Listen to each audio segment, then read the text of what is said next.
How's it going, fellow reefers? As always, God bless you and thank you for being here. I'm Gage and this is Candy Coral Aquatics. And would you just look at those candy coral colors? If you're new to my channel, please go ahead and hit that subscribe button. This is where I talk about all things reefing, but more importantly, where I share the information I've gathered on my tank with you guys to help you become better hobbyists at the hobby we call reefing. Before we get into today's video, I just wanted to share some top-down visuals of the tank with you guys. So everybody likes some good top-down shots, right? You just really see a lot more color sometimes and detail just looking from the top down. All right, guys. So today is going to be another Your Questions Answered video. And we've got a really good question. And I'm hoping I'm going to be able to answer it. And the reason I say hoping is because the question in question is kind of a difficult topic sometimes. But before we get into that, again, if you're new to the channel, please go ahead and subscribe. We're almost at 4,000 subscribers. I have a personal goal to hit 5,000 as quickly as possible. And it just helps, get the channel out there and reach as many people as possible. If you enjoy the content and you're coming back for more, but you haven't yet subscribed, please go ahead and do so. You're here anyways, so if you could subscribe and just help out the channel, I would really appreciate it.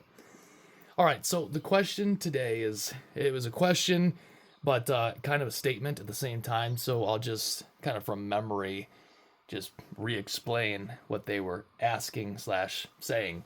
And it has to do with zoanthids. And this particular person has had a tank for, I believe they said, about 5 years now. And they really would like to have a zoanthid garden. However, whenever they're adding zoas, it seems like they'll put the time and investment in only to have them fail, right? They'll melt away, they'll disappear, maybe they'll lose color. They just won't grow, or they're just all out together, melt away, and disappear. So the question today that I'm going to be trying to answer is, how can you successfully keep zoas, and what can you do to ensure long-term success with zoas? People have a common misconception that zoanthids are beginner corals. I personally do not think that zoas are beginner corals. They're actually quite temperamental, and you can have a lot of things go wrong with zoas when everything else in the tank is doing perfectly fine. You can test your parameters. Everything can be fine, but your zoas are completely melting away. And that is one of the reasons why zoas, I don't think, are always necessarily beginner friendly. Some of the reasons people categorize zoas as beginner friendly is because they're generally understood to be easy to take care of, which I'll go into more detail about kind of why that's a misconception. But I think it has to do really with because there's a multitude of different colors. They do tend to grow fast. And again, they're relatively easy to take care of, with some minor points that I want to add to that. So they're beginner corals in that category because typically there's a lot of different colors. You can get your hands on them. They generally grow quickly and they generally do well. And you classify them as a soft coral, so they don't really need a whole bunch of calcium, alkalinity, magnesium. So if you're growing a mixed tank, or you have LPS in the tank, if you're maintaining parameters for LPS coral, zoas should do just fine. All right, so the biggest thing that you have to understand about zoas is not every zoa. Hold on, let me try to rephrase this. This is why this is difficult sometimes. Zoas are not just zoas. Okay, so even though they're all zoanthids, different colored zoanthids have different requirements. And I know that sounds weird, but for instance, okay, let me try to explain this the best way I can, because this is a little complicated topic. So these right here are rastazoas. Now these rastazoas are zoanthids, just like these purple people eaters are zoanthids. But just because they're both zoanthids does not mean they both have the same care requirements. So even though that's a zoa, the purple monsters, and the RR pink diamonds are also zoanthids, they don't have the same care requirements necessarily. Whereas if we're looking at, say, monoporas, and we have a Jedi Mind Trick, a Jawbreaker, and a Rainbow, all three of these are going to have very, very similar, if not the same, care requirements as far as flow and lighting and water parameters are concerned. Whereas zoanthids can vary wildly, and not really sure what the rhyme or reason is. So my suggestion is every time you get a zoa that is a different color morph, pretend like that is a completely different coral, place it where your other zoas are, but know that if it's not doing well, you may have to move that zoa even if all the other zoas are doing just fine. So some key things to watch out for and to be mindful of when it comes to zoanthids. Zoas don't like a ton of high direct light, but they also don't like low lighting. So I would classify them more as like the moderate to lower end of highlighting. So you could give these guys the same amount of light as you would, say, an acropora. Or excuse me, not an acropora, a montipora. So that real medium to kind of the lower end of higher lighting. I would not put them in low light.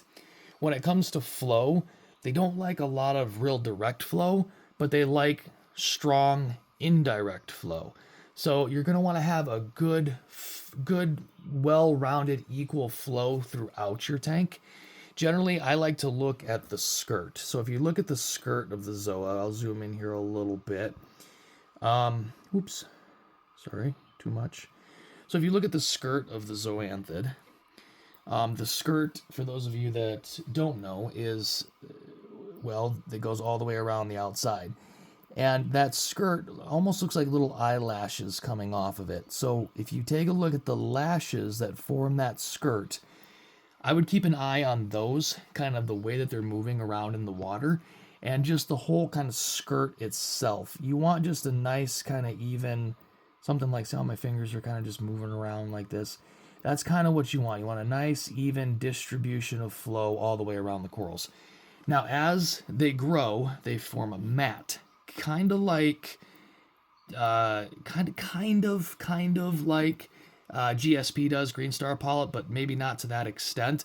But that's kind of how they spread out. They kind of like grow outward and start to develop polyps off of that fleshy. It's not really a mat, but that's kind of how they spread. So as they grow and as they start to fill in, what you're going to notice is detritus and other things can actually get caught in them. And the bigger the colony gets, the more flow restrictive it can become. So you may have to alter your flow as your colony grows. The other thing that you can do, which is really helpful, is if you have a large colony of zoas, get yourself a turkey baster and then just squirt off the colony. Yes, they will partially close up, but if the zoa is healthy and happy, it's going to open right back up as soon as that indirect flow is gone.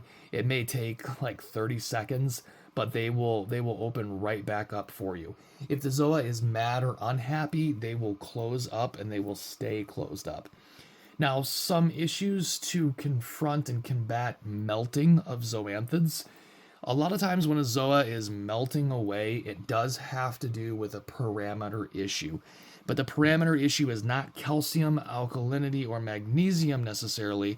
In my experience, it's been a lack of iodine. So iodine is a substance that, well, probably most everything, if not everything, in your reef tank needs. I'm not a marine biologist, but I know that iodine is very important to your reef tank and the inhabitants in it. Some very classic examples that come to mind is any type of invert. Shrimps, crabs, they really need the iodine for their shells. So if you have a cleaner shrimp, let's say, and he's not molting, he's just not growing like he should be, it could be that there's a lack of iodine in the water. So zoas and other soft corals really, really, really benefit from iodine. I can't stress that enough. So if you're losing color, if you have other soft corals that aren't doing so good, and if your zoas are melting away, I would add some iodine. Now, iodine is something that you have to be very careful with. You can overdose it. There are iodine test kits out there, but generally what I would say is keep an eye on your coral, let your tank tell the story. That's what I that's what I like to try to do. So if you're having an issue with zoas melting, go out and get yourself some Lugol solution. And at first, I want you to follow the directions based off of the packaging. But then take that and maybe even cut that dose in half. So these aren't going to be appropriate numbers, so don't actually use this. This is just an example. Let's say you're supposed to put 10 drops of iodine, which is a lot, but just for math, simple math, say you're supposed to put 10 drops of iodine into your tank. I want you to start off with maybe about 5 and see where that takes you. So whatever the dose is based on the package for your tank, cut that in half and just kind of do that for maybe like the first week, see how things go, and then slowly start to go up from there based on, again, the manufacturer's directions. So with anything that you're adding to the tank, I don't care what it is, you should always kind of partially dose it before you just jump right into that full recommended dose. That's just my suggestion. Some other things to be mindful of is pests. So zoas are known for pests being zoopox, zoanthid-eating nudibranchs, and then zoa-eating spiders. So if your zoas are closed up, inspect the flesh. If they have a bunch of little, I'll call them pustules for lack of a better term, but a bunch of little spots all over them, do a little bit of research, get online, see if you can compare some pictures. It could be zoopox. Zoanthids are not known to do this, but Paleothoa are, and what I mean by do this is when Paleothoas grow, sometimes they will actually incorporate bits of your substrate into their flesh. So that can look like zoopox, but really it's the bits of like sand that's in your tank. So just make sure that you're, looking up how to actually identify zoopox and then get the appropriate dips if you have it. Zoa eating nudibranchs, if you suspect your zoas have any type of pest, whether it's spiders or nudies, just take them out, put them in a bowl with some water from your tank, and then do your classic coral dips.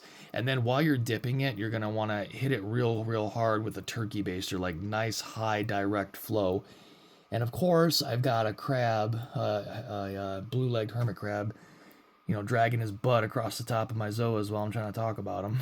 But that's okay. This will give you a good example of the zoas are angry, but as soon as this guy moves away, you'll see that they'll start to open up pretty soon because it's a happy colony of zoas. So yeah, take them out, put them in a bowl with some water, and then hit them real hard with a turkey blaster while they're inside of that coral dip solution. Another thing that you can do, and I would research this first, is do a freshwater dip because zoas can tolerate freshwater dips. But before you jump in and do that, I don't honestly remember the last time I've ever done a freshwater dip on zoas. I know they can tolerate it, but do your research before you just dunk your colony of zoas in there, because fresh water can be obviously very detrimental to anything that's supposed to be in salt water, which is why it works really well for pests, and there are some types of corals out there that can handle that. But yeah, color variants, guys, just every time you get a different color variant of zoa, treat it like a completely different kind of coral. Put it with your other zoas, but know that you may have to move it because every time you have a different color variant, the parameters or what it likes as far as an environment goes can be different than all the other zoas that you have. Now, there are some zoanthids that I swear it's like you could throw them in a freshwater puddle and they'll still grow. Some things that come to mind are nirvanas. Nirvana zoas grow incredibly fast. Pandora zoas grow very fast. That's what this guy is over here. It's a Pandora. Your basic green zoanthids, just your basic like they're about, maybe like that big or so. Green pallies, those grow like weeds. Hand of Midas zoas grow super fast.